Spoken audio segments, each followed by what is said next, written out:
Aleluia. Curva sua cabeça, feche os seus olhos. Deus, eis nossas vidas aqui. E nós pedimos agora que o Senhor tome nossos corações, tome a nossa mente, tome as nossas emoções. E peço ao Senhor, nós pedimos ao Senhor, fale conosco. Toma, Deus, a vida de cada um dos que estão aqui presentes, os que estão em casa. Toma o coração do teu servo que contigo fala, que não ele, mas o Senhor, fale nesta manhã. Oramos agradecidos, repreendendo toda ingerência e toda interferência neste momento da ministração da tua palavra. Nos abençoe, nós oramos em nome de Jesus. Amém e amém. Você pode se assentar. Você que nos visita nesta manhã, nesse dia, você é muito bem-vindo. Você que está conosco pela primeira, segunda vez, é uma grande alegria poder receber você aqui na nossa casa. Nós queremos ser bem acolhedores, bem receptivos.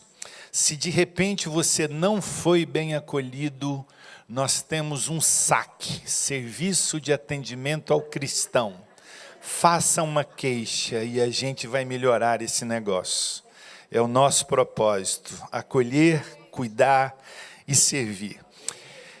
Depois de um mês ouvindo sobre valores do reino, cidadão dos céus, valores do reino, em que falamos tanto sobre a nossa cidadania, sobre o que nós cremos, sobre os nossos valores, e mais especificamente no último final de semana, quando nós tivemos o nosso congresso Pais e Filhos, com o tema sexualidade, nós tivemos centenas de pessoas que passaram por aqui, e participaram e ouviram e participaram deste congresso. Foram dias assim, sexta e sábado, e no domingo também pastor Yuri continuou ministrando o mesmo assunto. Foram 3 dias muito abençoadores e nós fomos desafiados, fomos mexidos em muitas coisas em relação à vida da nossa sexualidade, nós adultos, mas mais precisamente na vida dos nossos filhos. Eu quero hoje, neste mês, voltar um pouquinho e sair de tudo isso que é política. Hoje muitos estão de verde e amarelo, alguns de vermelho, não tem problema, você é respeitado porque está de vermelho ou verde e amarelo, não importa. Eu quero sair e quero convidar você para sair desta situação hoje nacional, e eu gostaria que você hoje se voltasse para a sua vida. Eu quero que você pare hoje e pense em você. Eu quero hoje convidar você para a gente fazer um mergulho no nosso eu. Fazer um mergulho talvez na nossa casa, na nossa família. Coisas que de repente nós estamos adiando, protelando, postergando. E eu quero convidar você hoje então para nós aqui pensar um pouquinho sobre uma vida de uma mulher. E eu quero chamar esta mulher de uma mulher com uma fé transformadora. Tem alguma mulher aqui? Alguma dúvida? Vocês são demais. Nós homens perdemos muito em não espelhar em vocês muitas vezes. Nós homens somos tolos, porque muitas vezes nós achamos que somos, e nós não somos nada sem vocês. Abra sua Bíblia no livro de Mateus, primeiro dos Evangelhos, capítulo de número 15. Verso 21 ao verso 28. Vamos falar de uma mulher gentia, uma mulher que não era judia. Diz assim, partindo Jesus dali, retirou-se para os lados de Tiro e Sidom, e eis que uma mulher cananeia, que viera daquelas regiões, clamava: Senhor, filho de Davi, tem compaixão de mim. Minha filha está horrivelmente endemoniada. Ele, porém, não lhe respondeu palavra. E os seus discípulos, aproximando-se, rogaram-lhe: despede-a, pois vem clamando atrás de nós. Mas Jesus respondeu: não fui enviado senão às ovelhas perdidas da casa de Israel. Ela, porém, veio e o adorou, dizendo: Senhor, socorre-me. Então ele respondendo disse: não é bom tomar o pão dos filhos, não é bom tomar o pão dos filhos e lançá-lo aos cachorrinhos. Ela, contudo, replicou: sim, Senhor. Porém, os cachorrinhos comem das migalhas que caem da mesa dos seus donos. Então lhe disse Jesus: ó mulher, grande é a tua fé, faça-se contigo como queres.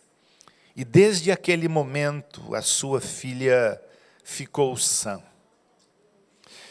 Eu creio que se nós parássemos aqui e fôssemos para casa agora só com a leitura destes versículos que lemos, nós já teríamos motivo de sobra para guardar algumas mensagens, fazer algumas reflexões, fazer algumas aplicações nas nossas vidas, e nós voltaríamos para as nossas casas abençoadíssimos, além do que já temos sido abençoados até aqui.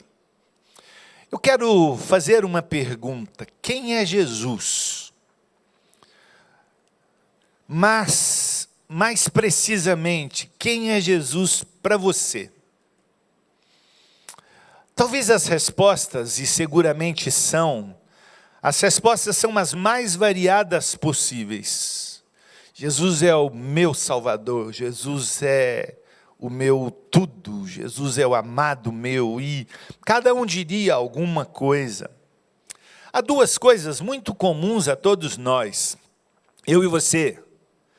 Independente de condição social, poder aquisitivo, poder ou conhecimento cultural, se cor da pele, se bem de saúde ou adoecido, se feliz ou triste. Há duas coisas que são muito comuns entre nós, não importa a posição e condição e situação momentânea. A primeira delas, querendo ou não admitir, nós somos totalmente dependentes de Deus. O homem depende de Deus. Todo homem precisa e depende de Deus. Não à toa, Paulo, falando sobre isso, ele diz assim: todos pecaram, Romanos 3:23, todos pecaram e destituídos, separados, apartados, estão da glória de Deus. Quando Paulo nos dá esta palavra, ele está falando sobre o fato do pecado na minha vida, o fato do pecado na sua vida, nas nossas vidas. Ninguém poderia chegar a Deus por causa do pecado. Então Jesus é a primeira e talvez a mais importante missão e propósito de Deus na minha vida e na sua vida, talvez, ou talvez não, seguramente é salvar a mim e salvar a você. Que eu e você sejamos salvos e livres da condenação eterna. A segunda verdade, e talvez você vai discordar de mim, mas eu quero que você pense e analise sobre isso. A segunda verdade é que eu e você somos egoístas. Muito, muito egoístas. Nós somos individualistas. Nós somos egocêntricos em relação a Deus. Em relação às pessoas, eu nem vou colocar aqui. A minha tese, a minha ideia é Deus aqui agora. E nós somos, então, tremendamente egoístas, egocêntricos, individualistas em relação a Deus. Isso faz de mim, de você, faz de nós pessoas horríveis. Que sujeito horrível, egocêntrica, individualista, egoísta. Sabe por quê? Porque via de regra, nós corremos para Deus quando nós temos uma grande necessidade dEle. Nós nos tornamos desesperados por Deus. Nós gritamos, nós suplicamos, nós choramos. Quando quando nós temos uma necessidade e nós dizemos, Deus me acode, Deus me socorra, Deus tenha misericórdia de mim, Deus me ajude. Isso prova o quanto nós somos egoístas. Mas deixe-me dizer algo para você. Deus sabe de tudo isso. Deus sabia de tudo isso, sabia da minha, da sua humanidade. Ora, se tais coisas são verdadeiras, é verdadeiro também que a forma como Deus se revela a cada um de nós, a forma como Deus se manifesta a cada um de vocês e a mim, é única, é singular. Deus não tem uma forma, ou uma forma, melhor dizendo. Deus não tem um padrão. Com cada um de nós, Ele agiu de um jeito. Com cada um de nós, ou a cada um de nós, Ele se revelou de alguma forma. Muito peculiar a nossa. Muito subjetiva a nós. Os discípulos questionados por Jesus, por exemplo, quando Jesus pergunta aos discípulos ali reunidos, quem diz o povo? Diz lá em Mateus, no capítulo 16, logo no capítulo seguinte aí, quem diz os homens, diz o povo ser o filho do homem? Jesus pergunta aos seus discípulos, e Pedro então responde assim, tu és o Cristo, o Filho do Deus vivo. Para Pedro, Jesus se revelou como Jesus Cristo, o Filho do Deus vivo. Olha que revelação interessante. Tu és o Filho de Deus, o Filho do Deus vivo. Quando um homem chega até Jesus, está lá no Evangelho de Lucas, no capítulo 8, um homem que se chamava Jairo. Ele corre até aos pés de Jesus, Jesus está caminhando e multidão apertando Jesus. De repente um homem chega até Jesus e diz assim, Senhor, vá até a minha casa, porque a minha filha está horrivelmente enferma. A minha filha está muito doente. Jesus continua caminhando neste ínterim, tem uma outra história que acontece. Mas quando Jesus chega na casa daquela mulher, no Evangelho de Lucas, no capítulo 8, no verso 54, Jesus entra no quarto daquela menina que já não estava mais doente, mas agora estava morta. Jesus diz assim, menina, levanta-te. Para Jairo e a sua casa, Jesus Cristo é aquele que ressuscita mortos. Neste contexto do Evangelho de Lucas, no capítulo 8, havia uma mulher que há 12 longos anos gastara todos os seus bens com os médicos, com uma hemorragia. Já imaginou uma mulher com 12 anos com um fluxo sanguíneo? Consegue imaginar uma mulher debilitada, fraca, pálida, anêmica, adoecida? O texto diz que esta mulher, então, ouvindo falar de Jesus e que Jesus estava passando por ali, ela vai e toca em Jesus e Jesus para e pergunta, quem me tocou? Quem me tocou? E Pedro, como querendo tirar hora com a cara de Jesus, diz algo mais ou menos assim, Senhor, todo mundo te aperta, a multidão te aperta e tu perguntas, quem me tocou? Jesus disse assim, eu sei que alguém me tocou porque de mim saiu virtude, saiu poder. Sabe o que isso acontece? No versículo 47, aquela mulher não podendo mais se ocultar, o versículo diz que ela trêmula, declarou como imediatamente fora curada. Para aquela mulher de 12 anos com fluxo hemorrágico, Jesus era o Deus que cura, o Jeová Rafá. Posso te dizer uma coisa? Você é aquilo em que e como acredita. Você é aquilo e como, em que e como acredita. Se você diz ser um cristão, a sua fé cristã é baseada na forma como você crê e como você crê. Ou em quem você crê e como você crê. A forma como eu e você, como nós nos aproximamos de Deus, a forma como nós chegamos à presença de Deus, fala de como nós cremos e em que nós cremos. Se eu me aproximo de uma imagem, eu estou dizendo que eu creio nesta imagem, ela é aquilo para mim, e como eu creio nela. E a palavra do Senhor diz que aqueles que se fazem isso, se tornam semelhantes a ela, diz o salmista. Ora, então eu sou aquilo que eu creio, eu sou aquilo que eu confio, e melhor, e mais ainda, como eu confio. No Evangelho de João, no capítulo 14, no versículo 21, Jesus disse assim: aquele que tem os meus mandamentos e os guardas, esse é o que me ama. E aquele que me ama será amado por meu Pai, e eu também o amarei e me manifestarei a ele. Veja como existe uma aproximação de crer, de guardar os mandamentos. Aquele que tem os meus mandamentos e os guarda, Jesus disse assim, esse me ama. No mesmo Evangelho de João, no capítulo seguinte, no capítulo 15, no versículo 14, ele diz: vós sois meus amigos, se fazeis o que eu vos mando. Observe, duas palavras saltam aos nossos olhos: amar a Deus e ser amigo de Deus. É uma forma de nós dizermos quem Deus é para mim.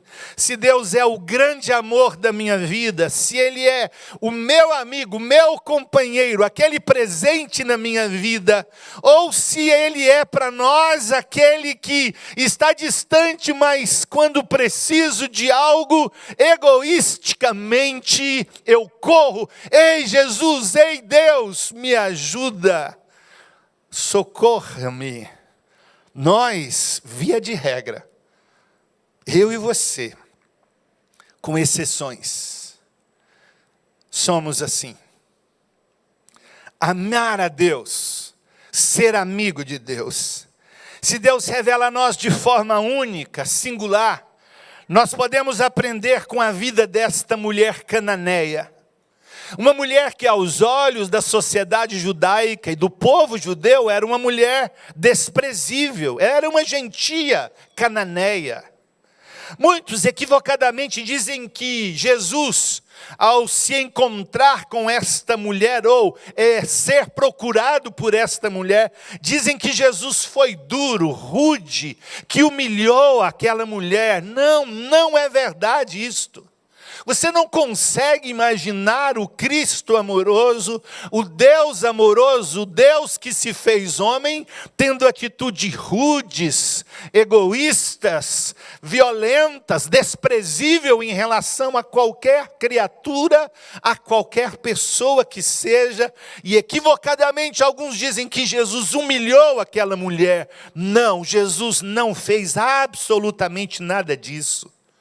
Jesus, nos primeiros versículos deste capítulo 15 de Mateus, ele tem um embate com os seus adversários, os seus opositores, os escribas e fariseus.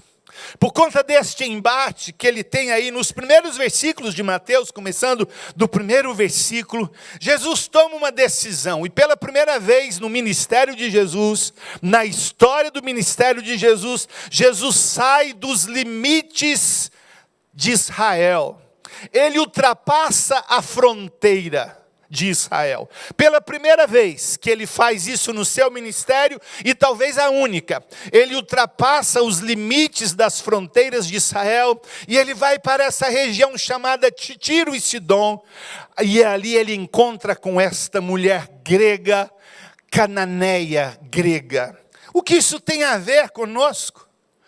Eu gosto de olhar para os textos, e uma das coisas mais difíceis para nós, para a nossa sociedade, e talvez você que esteja aqui nesta manhã, ouvindo esta palavra, possa dizer, eu sou um desses. Uma das maiores dificuldades que nós temos é clareza quanto à nossa identidade. Quem de fato eu sou? Que homem de fato eu sou?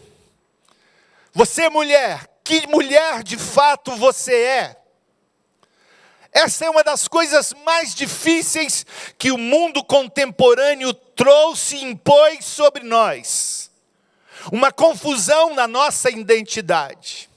Uma confusão quanto aos nossos valores, quanto à nossa forma de crer, quanto àquilo que nós somos, uma confusão quanto à nossa sexualidade, uma confusão quanto aos nossos sentimentos, amo ou não amo, ou sou homem ou não sou homem, sou mulher ou não sou mulher, enfim, tanta confusão, para quê? Para roubar a identidade de cada um de nós. E uma das primeiras coisas que eu observo à luz desse texto, e há uma preocupação com o texto em dizer, quem era e o que era esta mulher, que a Bíblia chama de mulher cananeia. Diz o versículo 22, e eis que uma mulher cananeia, que viera daquelas regiões, de Tiro e Sidom, clamava, Senhor, filho de Davi, tem compaixão de mim. Eu creio que eu e você, nós precisamos de clareza quanto à nossa identidade. Eu e você, nós precisamos dizer e ter certeza daquilo que nós somos. E por favor, não estou falando da nossa sexualidade. Eu estou falando de alguma coisa que vai muito além da minha cidadania como cidadão brasileiro, casado, pai de família, avô, residente tal em tal lugar, identidade número tal, tal, tal, CPF tal, tal, tal. Todas essas coisas fazem parte daquilo que nós convencionamos dizer identidade. Mas quando eu falo de identidade, ou quando a Bíblia nos fala de identidade, ela fala daquilo que nós somos no nosso interior. Daquilo que não está na nossa fachada, daquilo que não está na nossa fisionomia, mas daquilo que de fato somos no nosso interior. Como isto é importante para a vida de um homem e para uma mulher. É quando muitas vezes, alguns de nós, e já fiz isso algumas vezes, chegamos diante de um espelho e dizemos assim, perguntamos para este cara, essa imagem é refletida no espelho, afinal de contas, quem é você? Quantos conflitos, e este conflito se apresenta no encontro de Jesus com esta mulher cananeia. Há pouco eu fiz uma pergunta, quem é Jesus? Mas quem é Jesus para você? Mas agora eu quero perguntar, quem é você? Quem é você? Você é de fato aquilo que você é. Você é o mesmo em casa, você é o mesmo no trabalho, você é o mesmo no lazer, você é o mesmo quando está sozinho, ou você é o mesmo quando está acompanhado. A questão da identidade permeia tudo aquilo que nós somos, todos os ambientes que frequentamos, tudo aquilo que nós pensamos, nós falamos, tudo aquilo que nós fazemos. A pergunta é, quem é Jesus? Mas quem é Jesus para você? Mas a segunda pergunta é, quem é você?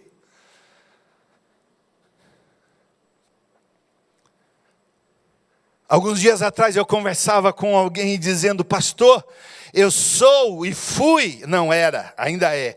Eu sou casada há tantos anos com fulano e eu não conhecia, pastor. Como é isso?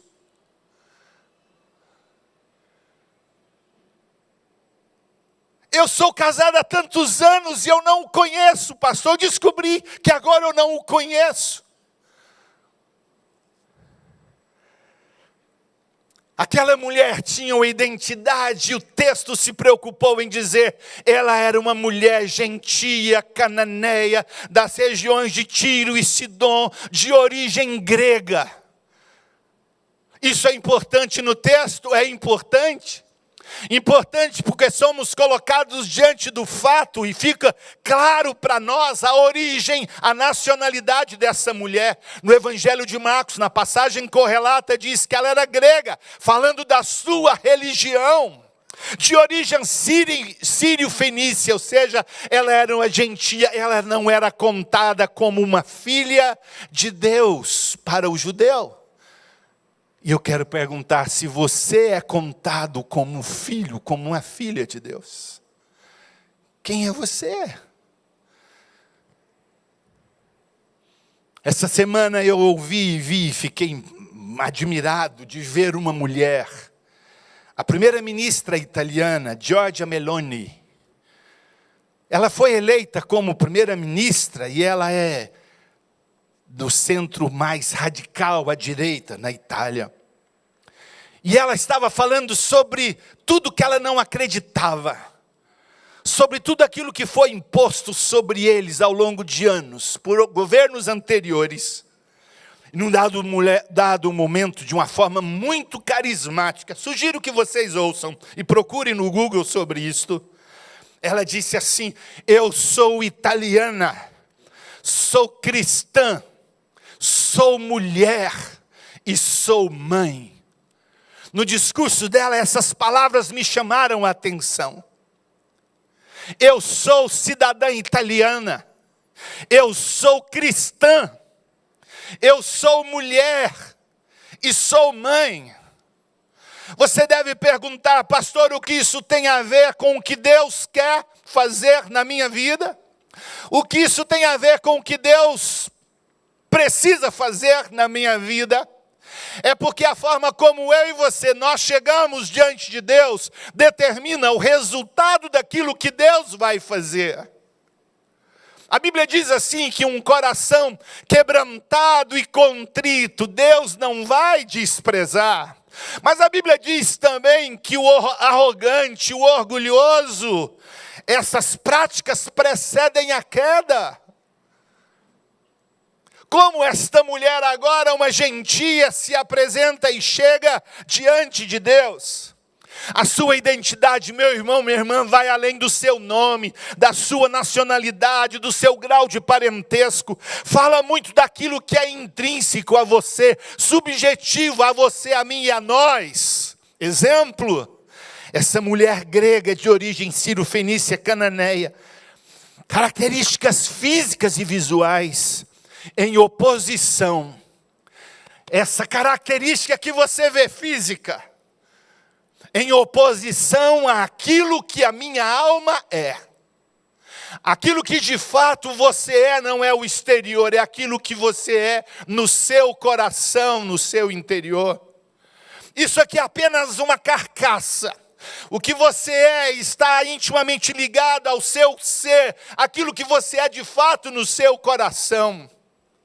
E aquilo que você é no seu coração, você é em casa, você é no trabalho, você é no lazer, você é com os amigos e amigas, você simplesmente é. E a pergunta que eu quero fazer de novo, quem é você?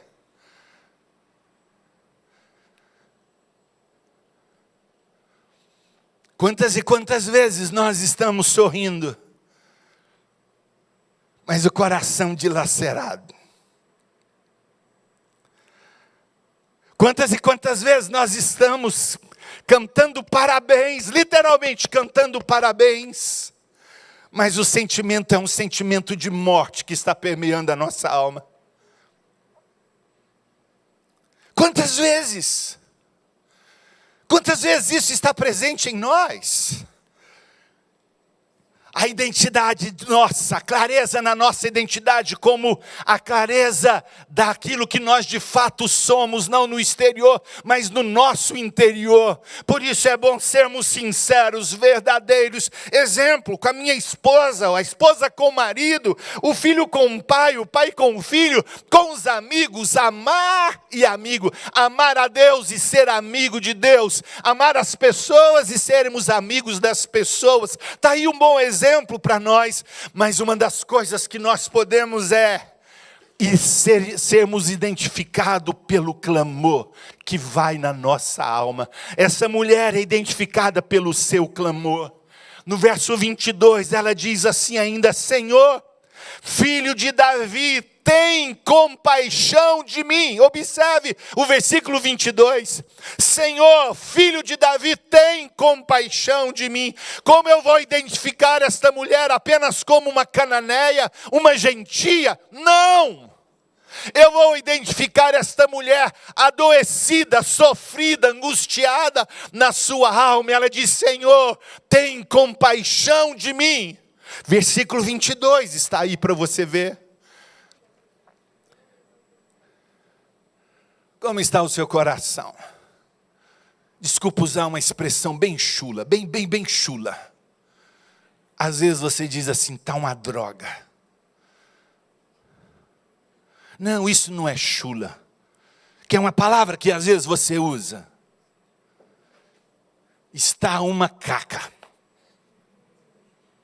Isso é chula.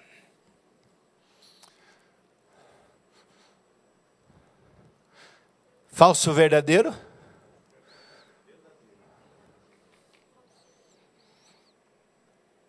Em certos momentos da vida, o que temos, o que somos, preste atenção.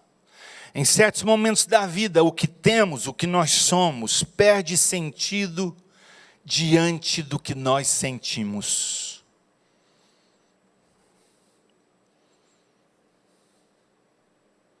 Eu vou repetir. Em certos momentos das nossas vidas, o que nós temos, o que nós somos, a nossa identidade exterior, perde sentido diante do que nós sentimos, a nossa dor.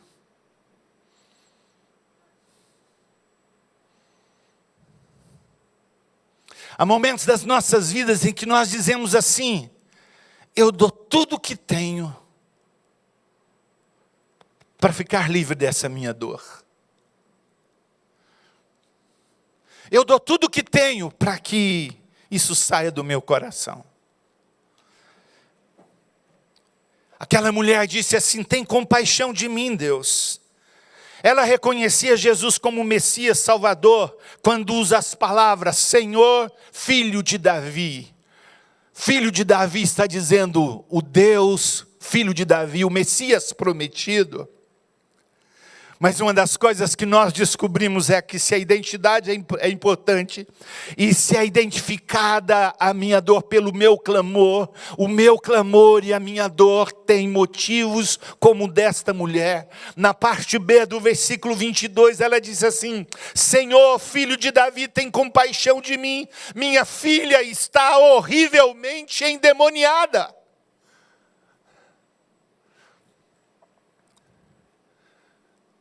Minha filha está horrivelmente endemoniada.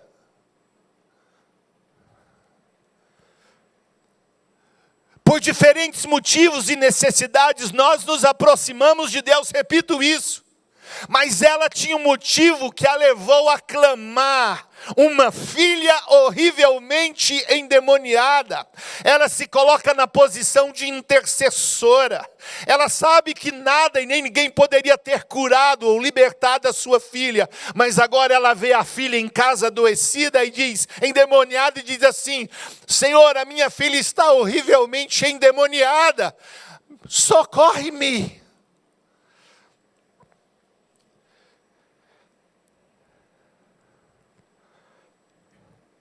Ela se fez intercessora em favor da sua filha. Vamos tirar a filha dessa mulher de lado agora por um momento. Vamos voltar os nossos olhos para os nossos corações, algo introspectivo agora. Faça esse exercício. Como o salmista diz, sonda o meu coração, Deus. Vamos fazer algo introspectivo agora.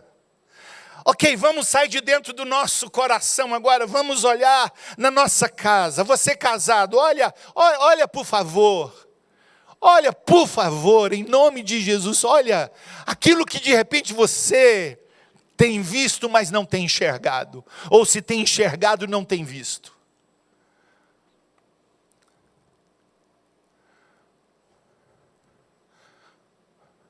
Olha o filho, olha a filha, olha o pai, olha a mãe.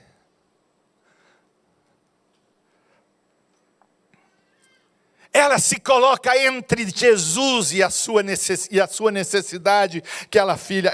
E a sua filha, ela poderia estar clamando por outros motivos. Ela poderia estar clamando por enfermidade física.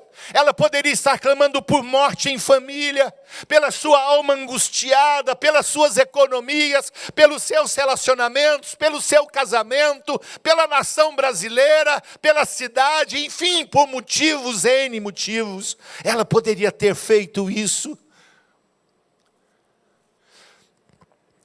Eu sei, nós sabemos que a Bíblia diz que, lá em Lamentações, no capítulo 3, no versículo 26, dizendo que bom é aguardar a salvação do Senhor, e isto em silêncio. As pessoas não conseguem e interpretam este versículo da seguinte forma: eu não tenho que fazer nada, eu só vou aguardar a salvação do Senhor. Não, não, não. Esse é um lamento de Jeremias, de um Israel cativo, de um Israel aprisionado na Babilônia.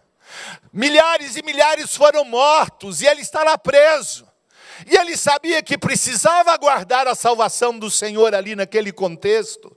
Mas quando a Bíblia nos fala sobre fé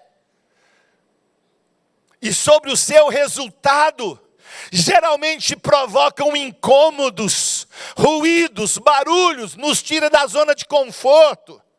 Você consegue ver ou imaginar essa mulher falando baixinho, assim do tipo: ei Jesus, me acode, a minha filha está horrivelmente endemoniada em casa.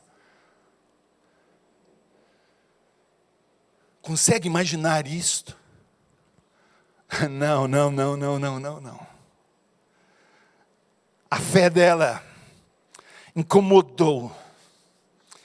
A fé dela provocou ruídos.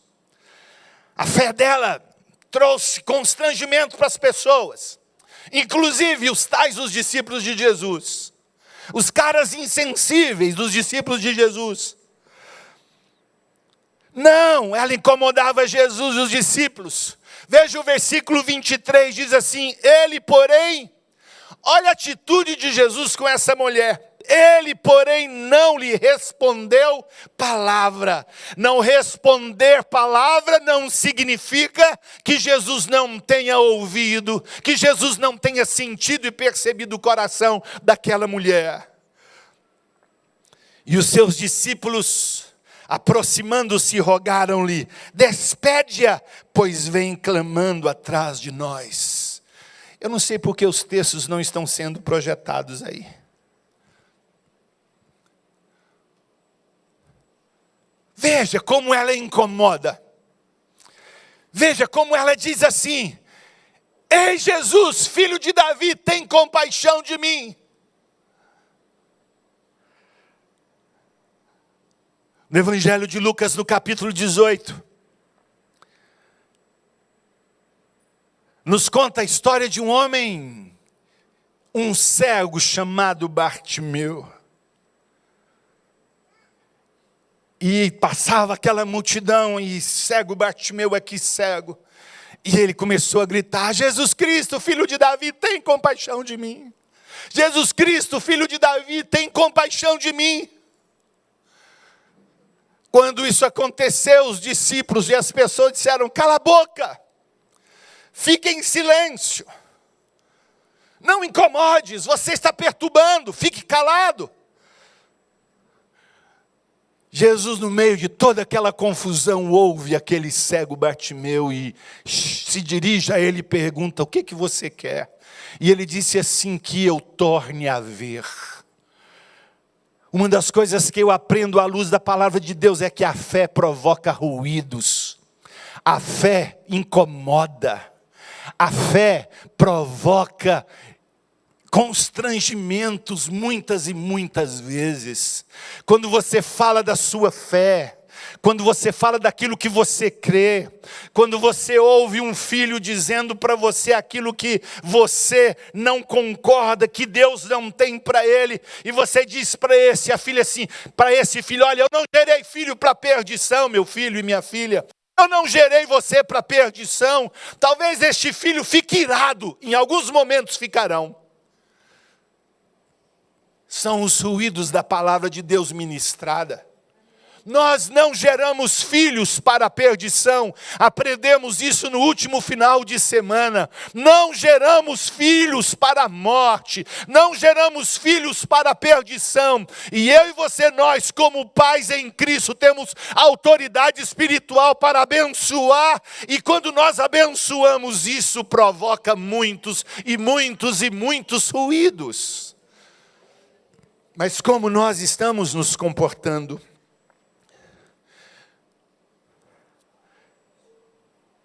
Mas a pior, ou talvez o pior momento desta história é quando a fé daquela mulher é provada. Observe os versículos 23 ao versículo 27. Ele, porém, não lhe respondeu palavras. E os seus discípulos, aproximando-se, rogaram-lhe: despede-a, pois vem clamando atrás de nós. Em outras palavras, ela está enchendo a paciência. Ela está perturbando. Mas Jesus respondeu. Agora Jesus se volta para a mulher: não fui enviado senão às ovelhas perdidas da casa de Israel. Irmãos, olha esta mulher. Eu creio que a maioria de nós aqui diríamos assim: estou fora deste negócio de Jesus. Ela, porém, veio e o adorou, dizendo: Senhor, socorre-me. Então ele respondendo disse: olha a humilhação. E você vai entender que não é humilhação. Ele então respondendo disse: não é bom tomar o pão dos filhos e lançá-lo aos cachorrinhos. Ela, contudo, replicou: sim, Senhor, porém, os cachorrinhos comem das migalhas que caem da mesa dos seus donos. Deixe-me dizer para você que isso aqui é literal na mentalidade judaica. No Israel antigo, os judeus eram chamados de filhos de Deus. E os gentios, ou não judeus, eram chamados de forma de insulto, de cão gentio. Então nós, eu e você, se não fôssemos Jesus, aos olhos do judaísmo antigo, nós éramos conhecidos como cão gentio. Por quê? Porque o cão é considerado um animal impuro para o judeu. Alguns tentando contornar isto, alguns comentaristas tentando usar isto, usam uma expressão, kunarion, falando daquele cachorrinho, petzinho, a minha Ranizinha, aquela coisa gostosa, fofinha, peluda. Não, porque para o judeu, o cão era um animal impuro. O que Jesus estava deixando claro na vida daquela mulher, com uma identidade, com um clamor, com uma verdade instalada no seu coração, ainda que ela quisesse negar e ser verdadeira diante de Deus, foi dizer assim: Senhor, eu sei que sou gentia. Eu sei quem sou. Como é importante essa identidade. Como isso é importante para mim e para você. Não adianta chegar diante de Deus e querer barganhar com Deus. Fazer uma negociata com Deus, não adianta. Olha, Senhor, eu sei que Tu me amas. A gente diz isso, né? Com muita frequência. A gente está com a vida toda estragada, devendo Deus e todo mundo, porque é trambiqueiro mesmo, é nó cego mesmo. Aí a gente chega diante de Deus e faz uma barganha com Deus, do tipo assim: Deus, é o seguinte, eu estou aqui, eu sei que o Senhor me ama, mas se o Senhor, olha a barganha, mas se o Senhor me abençoar, Deus, eu vou te dar o dízimo. O meu dízimo não vai ser 10%, vai ser 50%. Já ouvi tanto isto.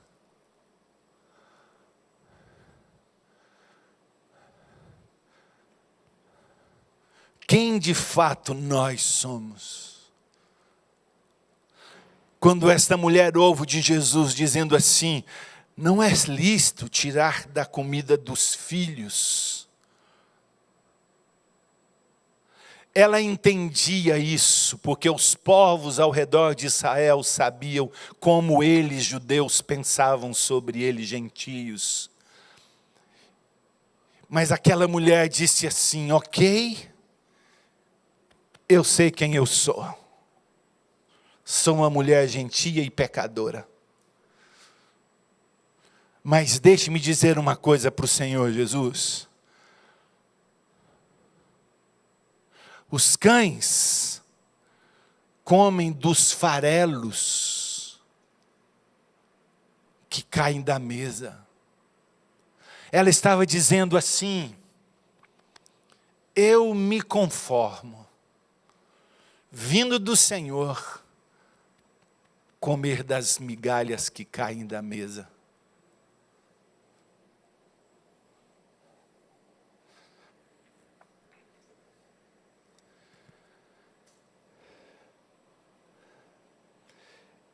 Ela, diante de todas as adversidades, permaneceu, perseverou, foi altamente resiliente.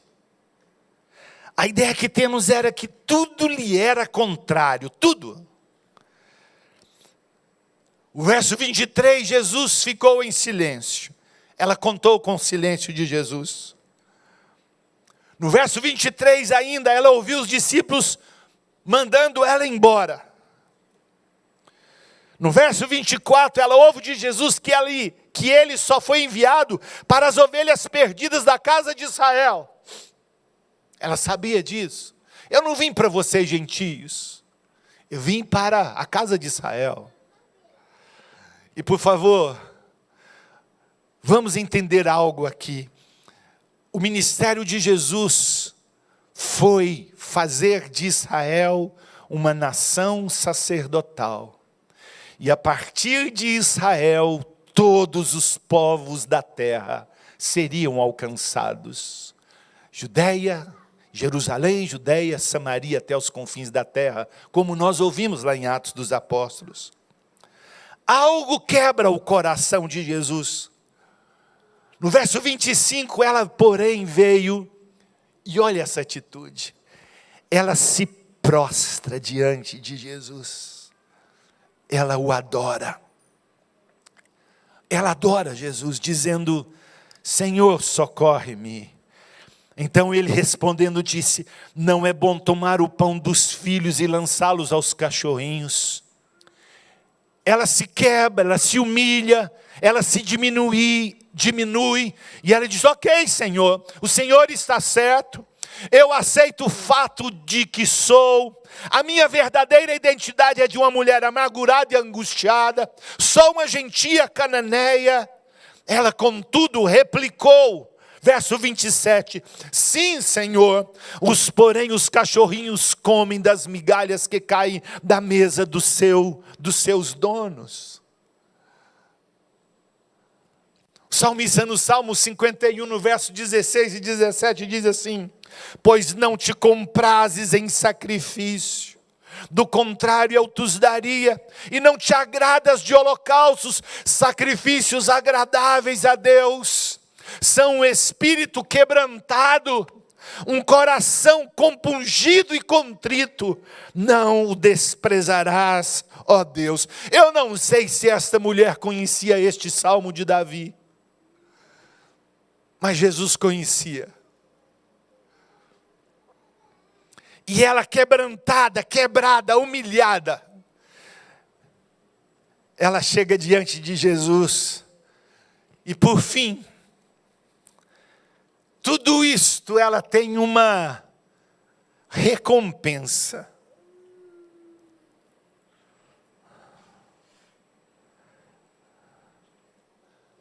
Será que tudo isso vale a pena? Será que dizer para Deus o que de fato somos, falar verdadeiramente para Deus a nossa dor, nos humilhar, será que isso tem algum valor? Qual é o resultado disso? Há uma recompensa para isto? E eu amo essa história. Eu daria o nome para esta mulher de Vitória. O texto não diz o nome dela, mas eu diria, esta mulher se chama Vitória. Porque o versículo 28, olha só a recompensa da fé. Então lhe disse Jesus: ó mulher, grande é a tua fé, faça-se contigo como queres. E desde aquele momento sua filha ficou sã.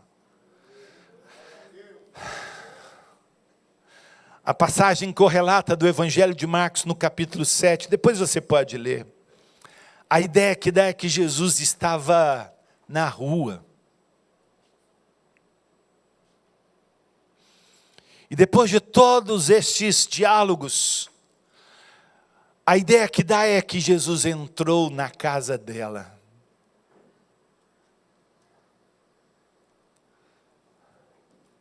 Quem é você?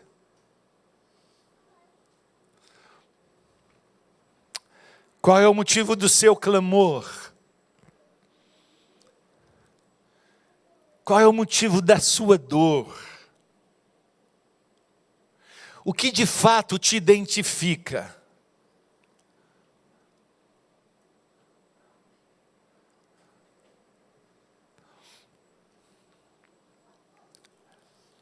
O caso desta mulher era uma filha endemoniada.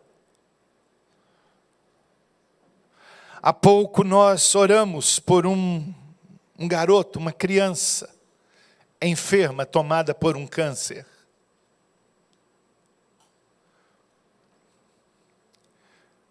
Talvez seja as questões de casa,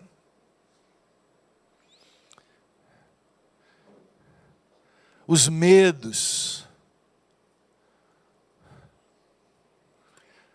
Você dizer para o outro, seu cônjuge, você é tão difícil. Anos casado com você, ou casada com você, e nada muda.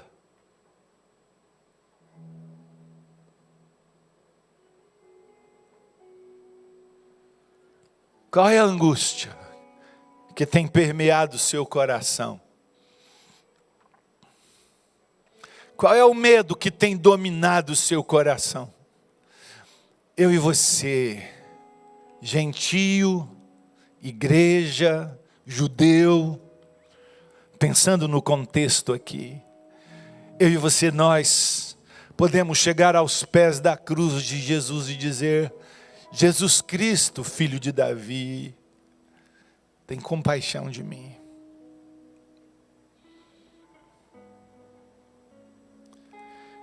Este ano, meus irmãos, foi um dos anos mais difíceis da minha vida.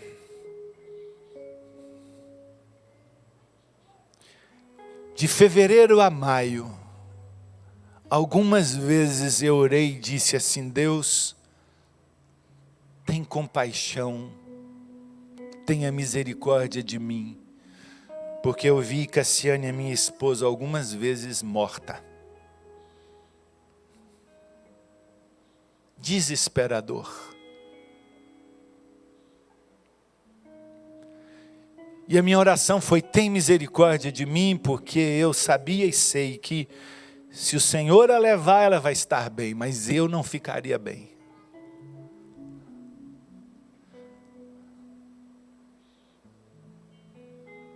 A dor dessa mulher, talvez filha única,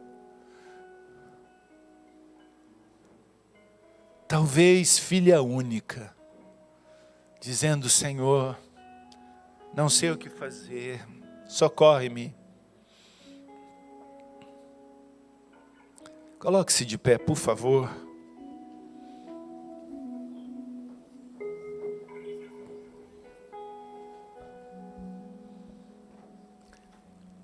Qual é a sua dor?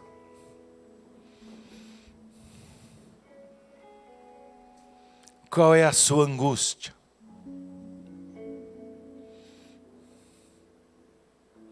O que te leva hoje aos pés da cruz do Senhor, à semelhança desta mulher, e dizer a Ele assim: Jesus Cristo, tem compaixão de mim, socorre-me. Você pode falar isso ao Senhor agora?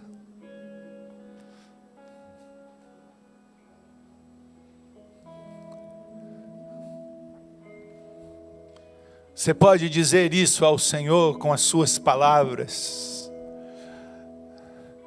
no seu silêncio ou erguendo a sua voz, mas dizendo a Jesus: Jesus, tem misericórdia, tem compaixão de mim, socorre-me, me ajuda.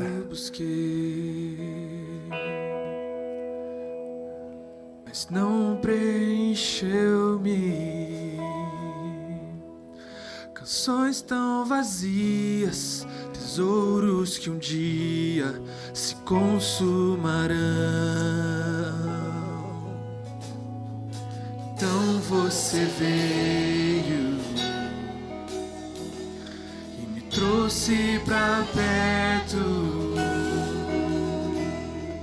E todo desejo é satisfeito em teu amor. Não há nada melhor, não há nada melhor, não há nada melhor que o meu Deus. Não tenho medo de expor minhas fraquezas, defeitos e falhas. Não vou esconder, um amigo encontrei,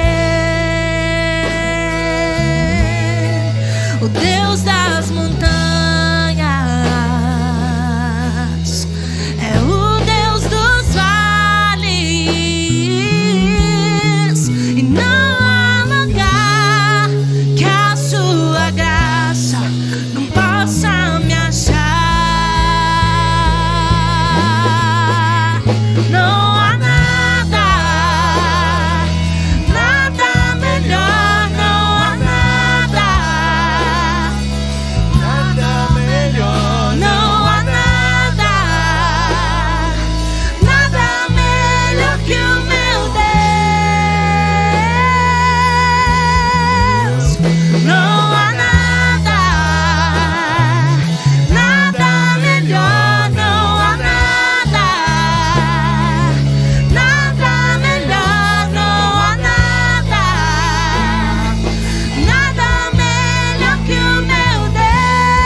O nosso Deus é o Deus dos milagres. É o Deus que cura. É Deus que liberta os encarcerados. É o Deus que abre caminho no mar. É o Deus que faz de um vale de ossos secos um exército poderoso e vitorioso. O nosso Deus é um Deus que cura e sara. É um Deus que restabelece alianças, restaura alianças. O nosso Deus é o Deus que resgata filhos perdidos. O nosso Deus é um Deus que tudo pode. Ele é o Deus dos impossíveis. Clame, incomode os céus. A sua fé precisa provocar ruídos. A sua fé precisa provocar constrangimentos. A sua fé precisa provocar escândalos. Clame, clame. Seja a graça do Senhor, seja o amor de Deus, seja as consolações do Espírito de Deus sobre a sua vida, sobre o seu coração, sobre a sua casa, a sua família, sobre os seus bens, o seu trabalho. Que o Senhor esteja diante de você abrindo portas, apontando o caminho. Que o Senhor, seja a bússola na sua vida. Seja abençoado e tenha uma semana plena em Cristo Jesus. Amém e amém. Amém.